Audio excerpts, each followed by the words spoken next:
Ito po ang itsura ng kanilang siopaw with gulay. Na parang tatalo kami ni Daddy Insoy kasi sabi ko, I like chukpa. Chukpa is the best kimchi.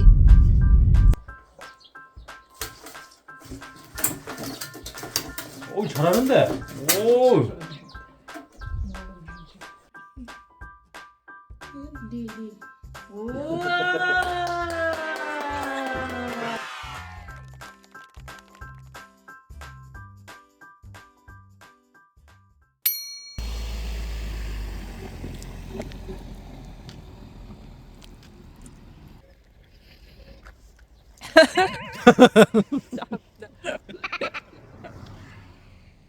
Sabi ko kay Di siya ang mag-intro kasi kumakain ako.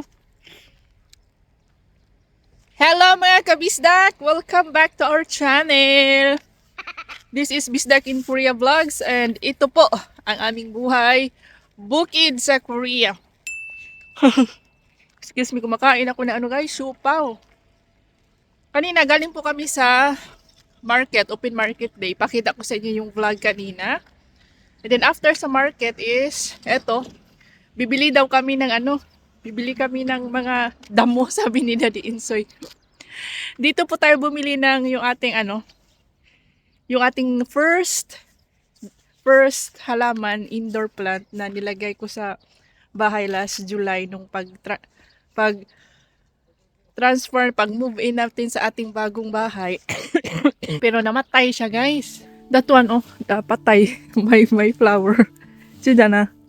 이게 저번에 이거 7만 원 주고 샀거든요. 네. 하나 죽어버리던데. 그때 안 죽었는데. I put marami water ka. 오늘 한 이틀에 한 번씩 주던데. 근데 이거 Ang dapat pala mga kabistak is once in 10 days ko lang siya bigyan ng tubig. Pero ang ginawa ko kasi, twice a week ko siyang nilagyan ng tubig. Plus, binigyan ko pa siya ng fertilizer. Kaya, siya guys, nabulok po yung ating halaman. Paganda ng paganda po ang panahon natin, as you can see, maliwanag siya mga kabisdak at hindi na siya mainit. It's getting warmer every day kasi pa spring naman tayo. Galing sa aming bahay, nag-jacket pa kami ng makakapal kasi medyo malamig doon sa aming baryo. Pero pagdating sa bayan ay na siya, warm na. And ito po ay mga mushrooms, mga Korean traditional herbal medicine. It is believed to fight cancer. Anti-cancer daw yung ginagawang tsaa nila yung mushroom na yun mga kabisdak. Tapos may nakita kami ditong mga snails. Nag-wonder kami paano nila yun kinuha kasi malamig pa man ang mga sapa dito sa amin. Dengue. Spinach. Spinach.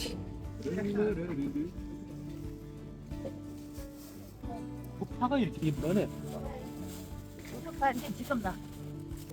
이거 Tingin-tingin muna kami sa mga paninda at nakita ko yung spinach na sobrang mura kasi season ngayon ng spinach mga kabista kaya mura siya. Sabi ko kay DE magbili kami. And then tingin-tingin din kami ng mga chukpa kasi gagawa tayo ng kimchi today.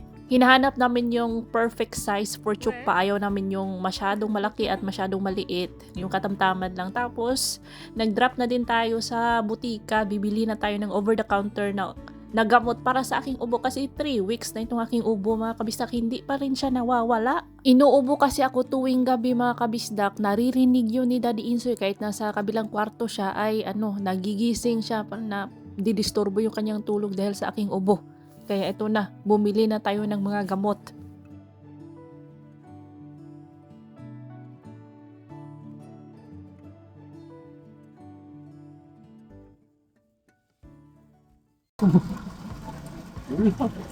So we will not buy. Ang rason po kung bakit kami pumunta dito sa downtown ay para bumili ng mga ancestral food, yung Jessa Foods mga kabisdak. Dahil today po ang death anniversary ng papa ni Daddy Insoy. Pero tumawag si Bianan na galing daw siya, nag-attend daw siya ng funeral kaninang umaga. Funeral ng other person na namatay. So, hindi kami pwedeng maghanda daw para sa death anniversary ng kanyang papa, ng asawa ni mother-in-law. So, ayun. Buti na lang at hindi pa kami nakapagbili, hindi pa namin nabili yung mga ancestral food. Medyo madami-dami pa naman yung mga ihahanda natin sa ancestral food table mga kabisdak. Ito po ang itsura ng kanilang siopaw with gulay na parang kimchi man itong sa loob. Kain mga kabisdak.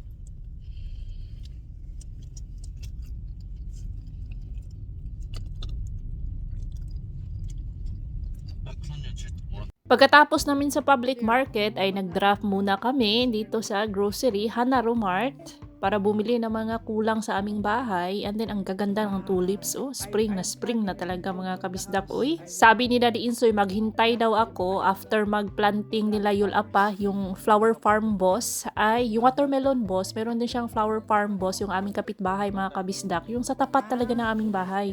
May mga extra man yan sila mga seedling, flower seedling. So, hihingin daw namin tas itatanim ko doon sa ating bahay. Nagtatalo kami ni Daddy Insoy kasi sabi ko, I like chukpa. Chukpa is the best kimchi. Sabi niya, hindi, chunggak daw. Chunggak kimchi. Ayaw ko ng chunggak kimchi, mga kabisdak. Gusto ko yung chukpa. Gagawa po tayo ng chukpa kimchi. Kasi hindi po matutuloy yung death anniversary celebration. Yung paghahanda para sa death anniversary ng aking father-in-law. Papa ni Daddy Insoy today. Dahil galing nga si Bianan sa isang funeral. Hindi daw pwede yun mag-celebrate ng death anniversary kung galing yung isang family member galing sa funeral. Gaya ng hindi ka rin pwede kung may namatay sa inyo, hindi ka pwede pumunta sa isang celebration like kasal. Bad luck daw yun, bawal. So, hindi natuloy guys. Buti na lang at hindi pa kami nakabili ng mga Jessa food, yung pang ancestral rights na food. Yun. So now is bibili kami ng additional chukpa kasi konti lang yung chukpa. Ipapasalubong namin yung chukpa kimchi namin gagawin ni Daddy Insoy mamaya for kununi. Buhay? Ah.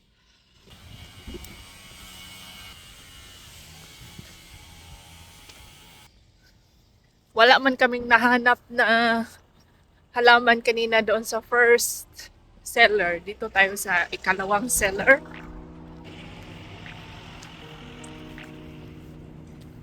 오, 뭐 하나 골라봐. 냄새 좋아. 뭐라고? 오빠 하나 사줄게. 골라봐. 냄새 좋아하죠. 이거 얼마예요? 주인이 지금 없어요. 아이, 그것도 좋아. 없어?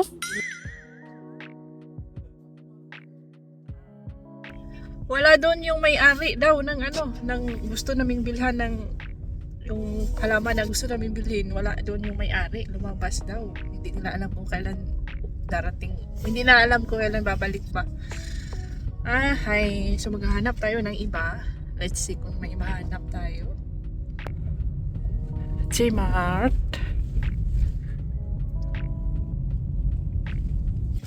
Anita, pupunta po tayo sa J-Mart kasi kulang yung aming piniling chukpa kanina.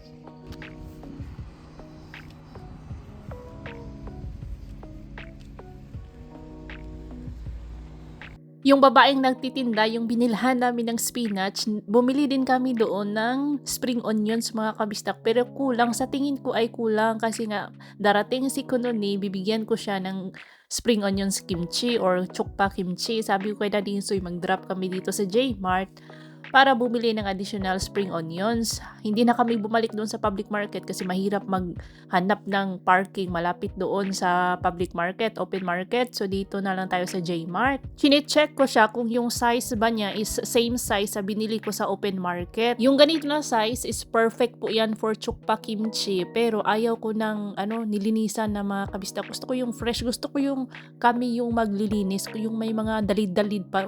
Yung may mga ugat-ugat pa. Ganyan mga kabista ang gusto ko.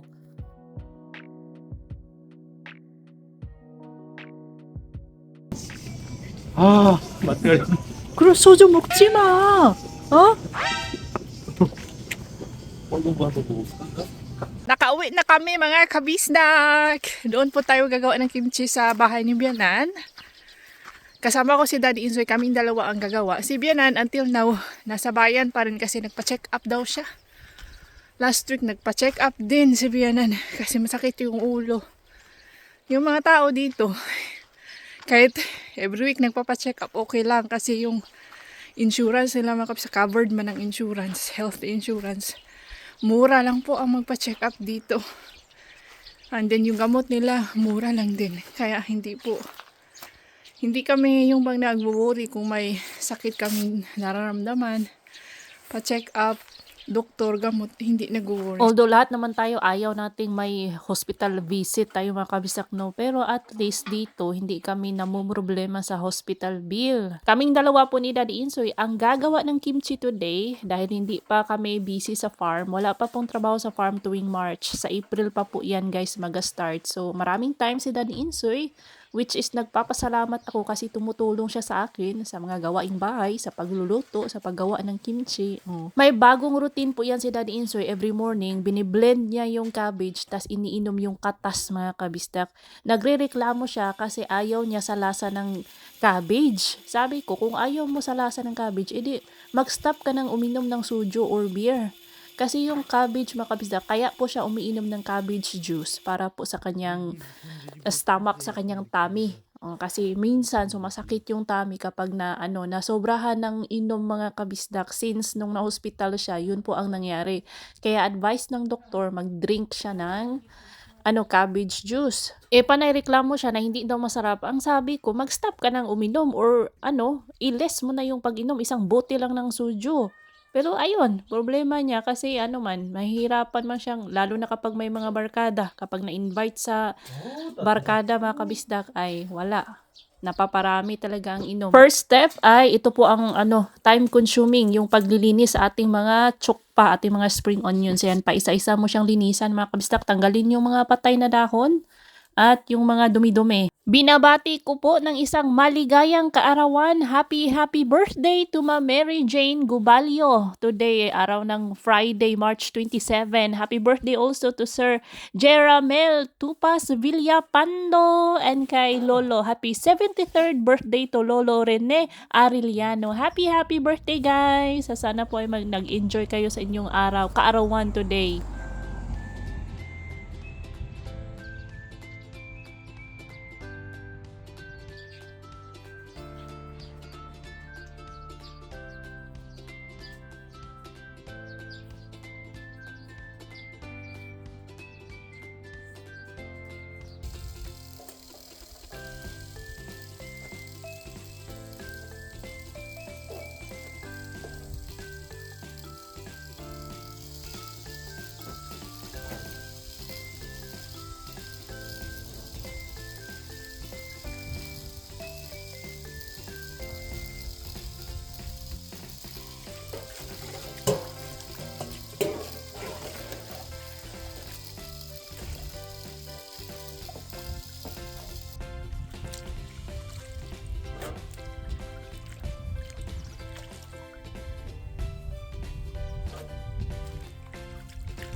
Ang binili po natin yung mga dried fish. Alam niyo, ang dried fish dito ay pwedeng makilang. Yan, dalawang klase po ito. Ito at saka ito. Ito yung masarap kilawin. Although napipilaw naman to, marami siyang kaliskis. Ito kasi walang kaliskis. Kunin natin yung ulo. Ang mga dried fish ba sa Pilipinas ay nakikilaw? Parang hindi, no? Maalat kasi yung mga dried fish sa atin.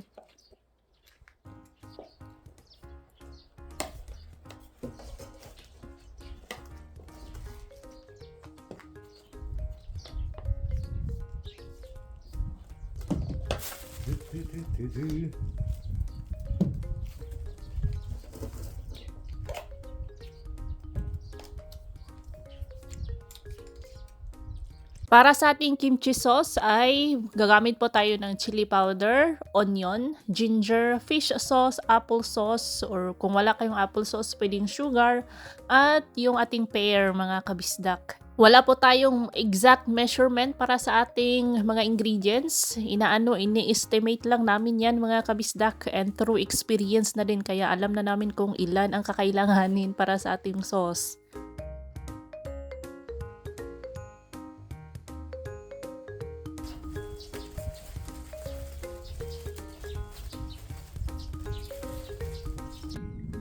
First step ay mag-gloves, mga kabisdak.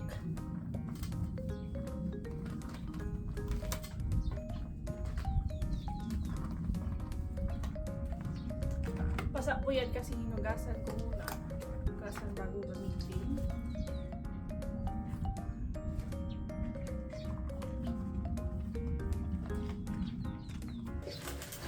Dapat ka talagang mag-rubber gloves, or kung wala kang rubber gloves, plastic gloves, mga kabisdak. Hindi pwedeng magkamay ka lang kasi maanghang po itong mainit sa balat ang chili powder, itong ating sauce na ginawa kasi nga may chili siya, maanghang at mainit. So ganyan lang, ipahid-pahid mo lang siya, mga kabisdak, until makoat yung ating mga dahon. Make sure well coated yung ulo kasi medyo makapal yung ulo ng ating spring onions. Ilagay mo lang siya sa container at huwag mo siyang ipasok diretso sa ref, mga kabisdak. Ipondo mo lang sa labas, yan sa loob na inyong bahay, pero sa labas ng ref. Mga 3 days, and after 3 days, saka mo siya ilagay sa loob ng ref, mga kabisdak. Ganyan po ang technique para mas masarap po ang ating kimchi.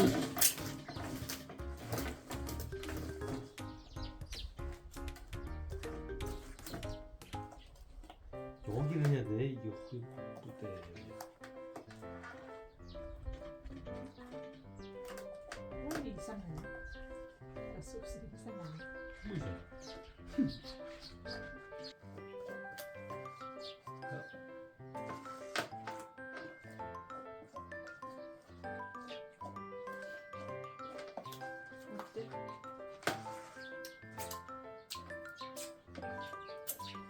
이거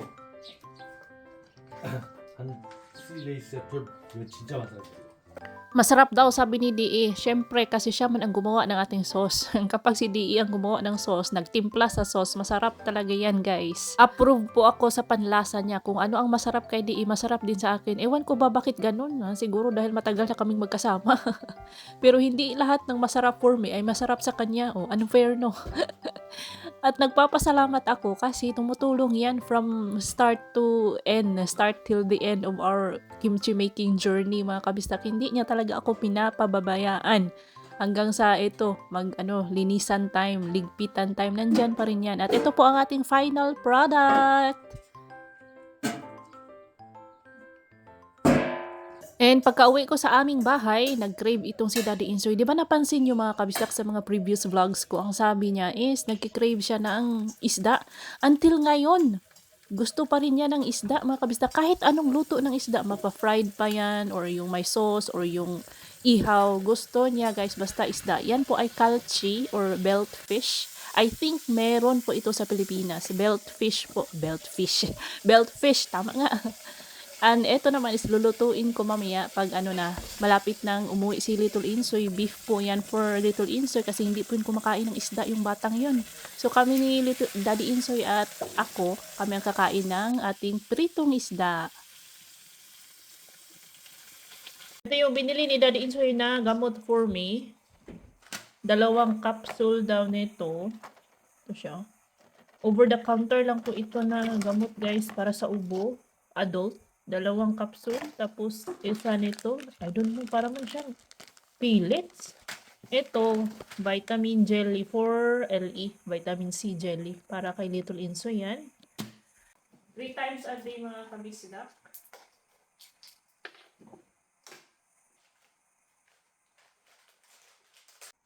Picture lang yan. Para siyang mga feeds ng isda. Ilagay natin sa tubig, i-mix sa tubig. Ayan.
얼마나 맛있어?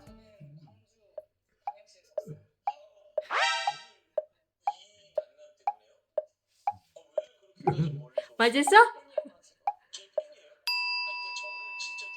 이만큼 맛있어요.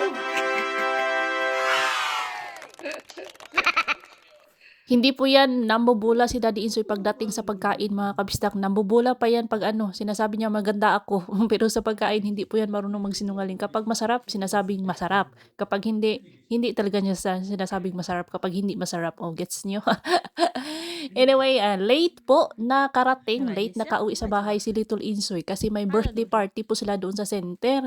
Ang sabi ng teacher niya sa akin, maraming kinain na food si LE sa party kaya hindi na ako nagluto ng beef for his dinner, guys. Binigay ko na din itong ating vitamin C jelly which is nagustuhan niya pero hindi ko po binigay lahat.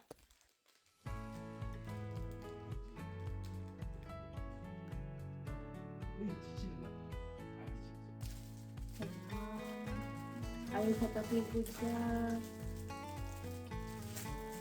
Tugod ka sa iyo. Tugod ka sa iyo. Ano yan? Tugod ka sa D. Tugod ka sa D. Sige. Magdala ba yan? Sayang.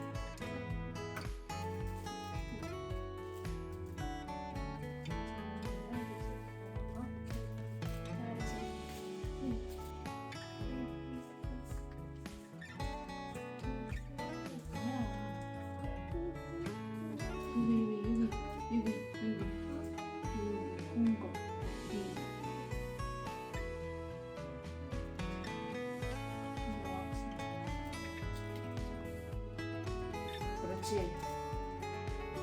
여기 큰 거.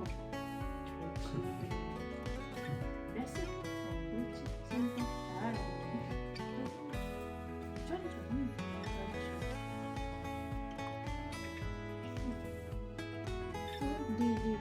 우와! 잘했어. 잘했어요. 아, 이거 주면 이거 여기다 먹어 이거. 먹으라고. 이런 걸 여기다 먹어? No. 여기다 먹어.